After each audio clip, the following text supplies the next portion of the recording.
What's up, Pirates? Wraith and Jim here with Awaken TCG, and today we have a lovely video for you guys. So, as you can see by what's on the screen and what's the title of this video, just like in OP05, actually, I'm not sure when exactly we did it, but we've done a video like this before. I'm not sure if it was 04 or 05. Regardless, we're going to be taking some of the hot OP06 decks, and we're going to be building them in TCG Player to see how much it would cost you. And we're going to go from the cheapest budget deck to the most expensive, and they definitely ramp up in power level as we go through.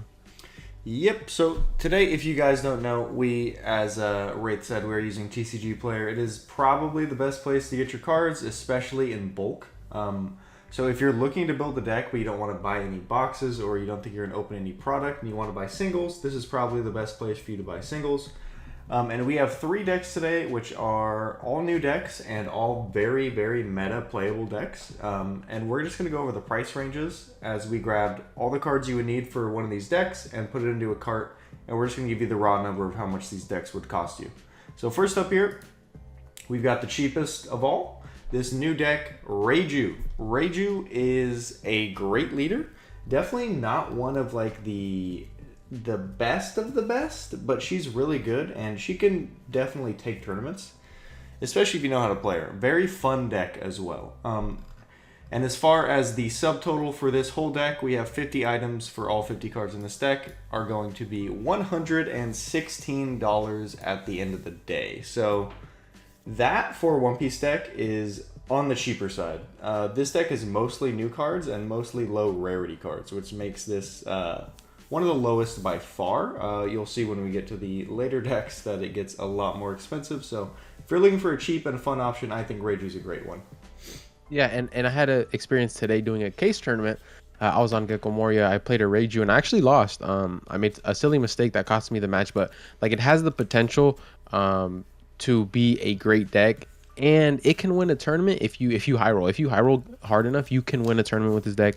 I think it's in a solid spot in tier 2.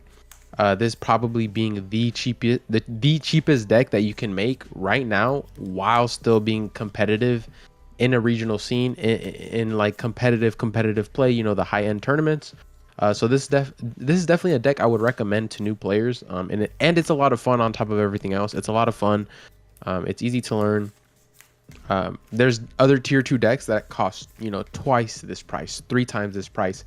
And you still don't get the effectiveness that this deck can bring. So overall, I think this is a great deck and a good starting piece for newer players that are trying to get into this game.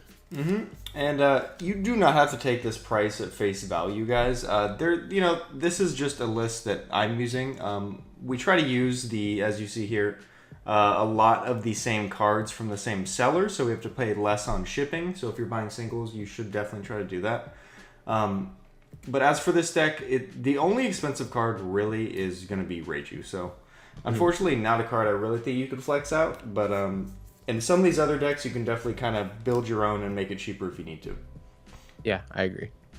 Next up here, we've got kind of the mid-range is going to be Yamato. So this Yamato list, I kind of just threw together. It's going to be the fort. What do they call it? The version with Kid. The version that is not super aggro, basically. Fortress Yamato? Fortress, there you go. Yeah. I was looking out too. No, you're good. I knew it was Fort something. Yeah, Fortress Yamato is what people like to call Fortnite? it. Fortnite Yamato. Exactly. So you got your Kid 8-drop and your 10-drop Dofi as well. Where is he? Right here. And then you actually run 2 searchers in the Bonnie and the Baby 5 down here. This is a very, very common Yamato deck list. Obviously, there's a few variants, but this is going to be one of the most basic ones that people are running. This one might be a little more expensive than other Yamato lists with all the new Wano stuff. That one's probably going to run you a bit less, but it's going to be in the same wheelhouse. This one here, did not state it before, is going to be $252.90. So very expensive deck. This is not a cheap deck by any means. You could probably go with another deck, but this is gonna be like the mid-range, I'd say, for decks, honestly. Like, if we're talking about meta decks, obviously if we play a non-meta deck, it's gonna be a lot cheaper, but if we're trying to win tournaments, Yamato is gonna be, unfortunately, around the mid-range at 250. I think last time we did this video, the top 3 decks were around like 300 something each. So I think the price of this game has gone up a bit, if I'd have to say. Yeah, just a bit. This deck is really good, especially earlier on in the meta. I think this is a great meta call deck to run before people start learning how to play against it, because you can catch a lot of people off guard, especially when they don't know the matchup. I think this is another tier 2 deck. If you like to play super aggro, obviously, like Jay was saying, this is a great deck. There is different varieties for this deck. This is the one deck I think that has the most amount of flexibility with how you can build the deck. So you can make it more expensive, more cheaper, depending on what kind you want to run. For sure. But people have been saying Fortress Yamato is the best.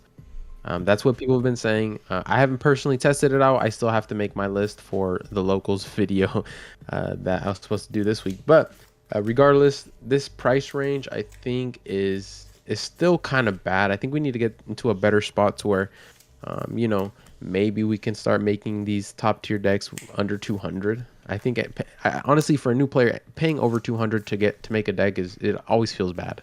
Mm-hmm.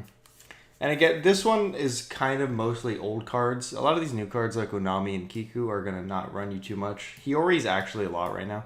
I think it might have got bought out. But like this Doflamingo, $6, not bad. But then you get to Useless Captain Kid.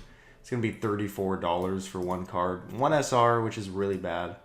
So any of these decks with older cards are going to be a problem. And getting into this last deck, you are going to see that at its fullest extent. All right, and for this last one, we have Gecko Moria. As you can see here, Borsalinos, $53 each. That is insane. So we have 4 total, which the package total comes to $140. Kuzans, $17, $18. Hina's $10. So all these cards here, they're older cards already. So Great Eruption, $11. These are the new cards right here. Perona, they're $7. So that's not terrible. But like, let's go back to the Borsalinos and the Kuzans. Like, I run 3 Kuzans in my list. That's $60. I run 3. And I run 4 Borsalinos. I think you can run 3. $50. That's $150, $200 for a set. That's almost half this deck for one OP02 card, which is insane. So some of these older cards, like those two, like even this Great Eruption here. Where is that Great Eruption right here? $11. You have to run 4 in the deck. That's $40. If we take a look at the new cards, they're not terrible. Gecko Mori's at 22. I mean, you still need a playset, which is $80, 80 plus.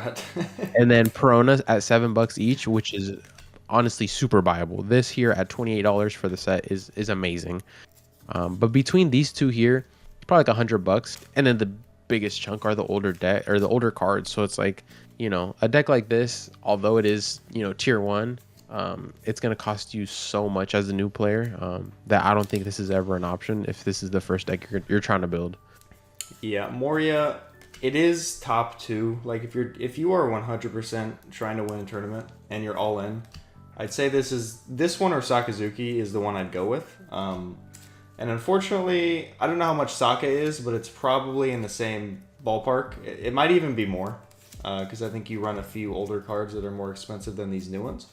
But pretty much, yeah, if you want to play at the top of the highest level with the best of the best decks, yeah, it is going to be right there at $488.86, which pre-tax. Yeah, this is pre-tax. Oh, you lost a few items there. yeah, I clicked checkout. Some people had already bought the cards. But yeah, and as you can see, some people already bought those cards, and we made this probably 10 minutes ago, so these are going fast, and a lot of them are only going up over time, unfortunately. So pretty much, it says 418 now, but yeah, it's going to be 488.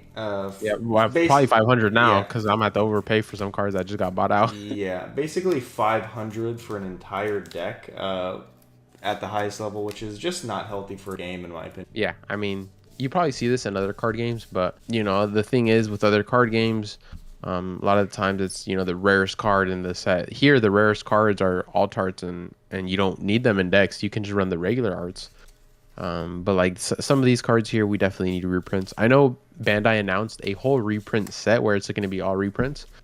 We just need these cards here, like these Borsas. We need these old cards in those sets. So hopefully they can pull through on that. But yeah, this is probably the most expensive set or most expensive deck you can build right now, up there with probably Sakazuki or any yellow deck. I guess maybe only a Nell. Kata, I don't know. I don't even know if Kata runs the 8-drop categories anymore. Um, but this is the most expensive deck. Probably gives you your best shot at winning a tournament. But this is just so much initial investment for a return that's going to be based off of your skill anyway. Um, yeah, no, I think the prices are way too high. They need to come down a bit, and hopefully with the second wave coming of OP06, they can go down a bit. Hopefully, yeah. If you need playsets, I mean, just go ahead and get them now. For the new cards, I mean, for this older stuff, you probably should already have been had it if you're playing One Piece. If you're a new player, I don't know, work for 2 weeks and pay the fine. Yeah, nah, I just make Reiju. If you're starting new player under 150, and it's an amazing deck. So run Reiju. If you really get into the game, then you can start investing more into it. But just buy Reiju right now. It's affordable. It's gonna win you games. Even Queens drop. Did you put Queens into that Reiju deck? I I did forgot. not. I did not. Okay, let's go ahead and check out what the Queens are at. The Queens dropped to $26. You only need 2 or 3 of these. Like that $120 deck becomes a $160 deck if you want to tech in the Queens, which you don't even need. So I think it's a great deck to get. You should definitely get Reiju. That is my personal opinion. But yeah, that's about it. All right, Pirates, thank you guys so much for making it to the end of this video. I really hope you guys enjoyed all of our yapping on the new One Piece card set and how much the cards honestly cost. I really appreciate you guys for all the support. This manga Zoro is amazing. Most of these cards, I don't like the treasure rare. I hate the treasure rare, by the way. Side note, the treasure rare fucking sucks. We should have just got god packs. Let's be honest. But that's for another time, for another video. You guys subscribe to our channel. We're almost at 5,000 subs, where we're gonna give away 5 OP06 boxes. Like this video. Comment down below what you thought about our lists, how we made them. What do you think about the prices? And going forward, what you would like to see. We'll see you guys on the next one. Peace.